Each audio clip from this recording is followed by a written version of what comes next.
couple things I want you guys to check out when you get done with this video or when you get some free time or whatever. Go to espn.go.com and find Tuesday Morning Quarterback and read the last article that was featured in Tuesday Morning Quarterback, because that's a great article. And even if you don't like ESPN, I'm not a big fan of ESPN either, and you don't like a lot of the things they do, Tuesday Morning Quarterback is a special article.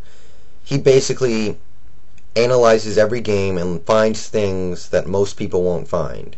He can trace back pretty much every single, a majority of losses that occur in any given football week. He can trace back to a preposterous punt, an idiotic 7-man blitz, stuff like that. Things he can trace back a loss to one play that switched momentum. He's great at that kind of stuff. I highly recommend you go check out Tuesday Morning Quarterback, written by Greg Easterbrook, and it obviously comes up every Tuesday morning.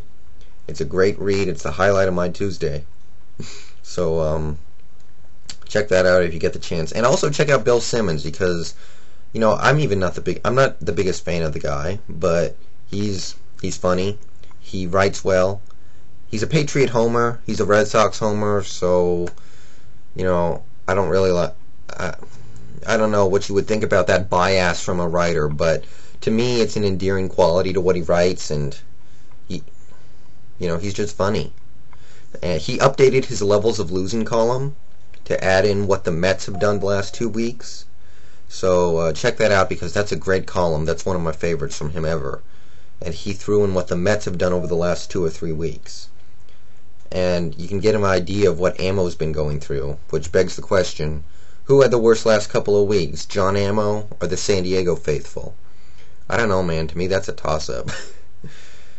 I feel for you guys, any San Diego fans and Ammo, but I've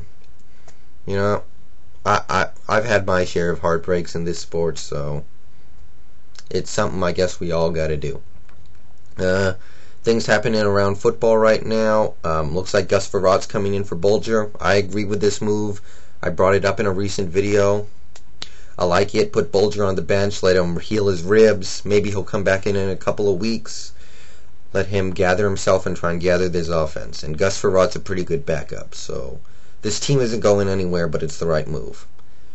49ers quarterback Alex Smith may be out for the season.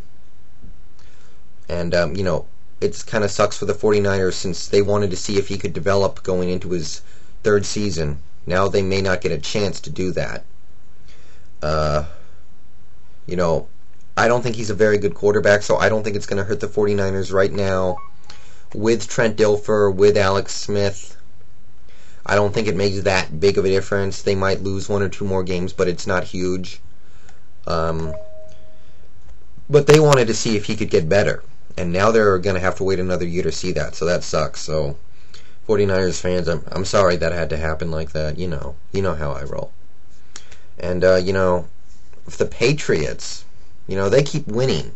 Now looks like they could end up with a top 10 pick in the next draft. And, that really makes the punishment that Roger Goodell give them kind of inconsequential in comparison to what they're going to get. Because they're still going to get a top 10 pick. I wish they would have taken away both first-rounders. That would have hurt. Now it's just seems like a slap on the wrist. Shoot. What else do we got here? D'Angelo Hall requesting a trade.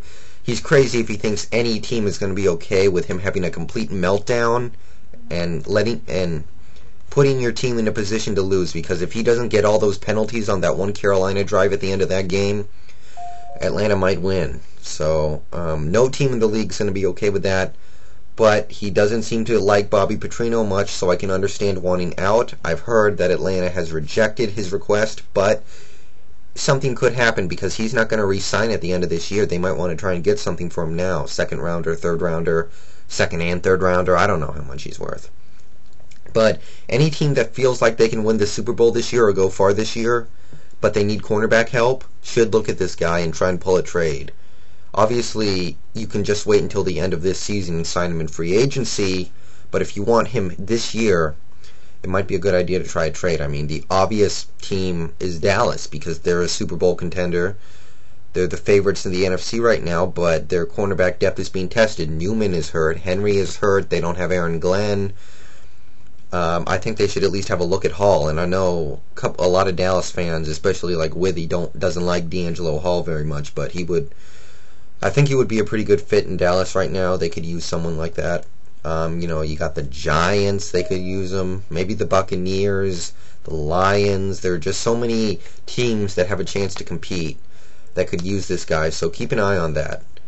As for him coming up to Seattle, normally I would say no because our cornerbacks are playing well so far, but we have Jim Mora on our coaching staff and Tim Ruskell as our general manager, so they've actually both worked with D'Angelo Hall. They had a part in drafting him with Atlanta, so maybe, I hope not, because I don't want to have to worry about paying him the big bucks at the end of the year.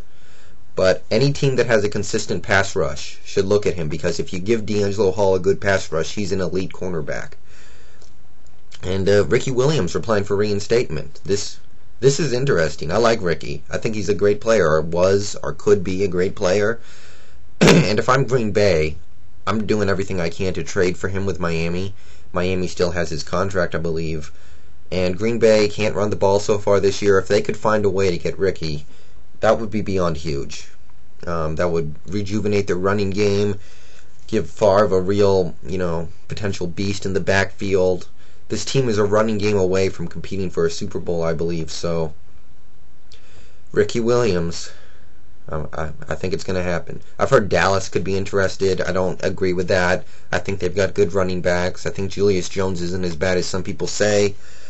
I've heard, Atlanta could use a power back.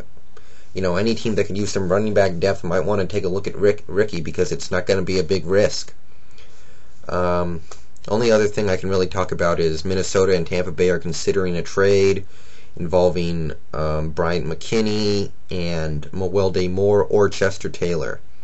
I don't know what Minnesota would get out of that, but Taylor and McKinney are two good players that are relatively young, not a lot of wear and tear on them, so I don't know. But to me, if you want to get those two players, you're going to have to give up a first rounder, and combined for those two players. So I don't know if Tampa Bay wants to do that, but obviously Tampa's trying to replace Luke Pettigrew and Cadillac Williams, so maybe they have to settle for Mewelde Moore. I don't know. We'll see what happens, but keep an eye on that. That's all I got to say, so see you guys later.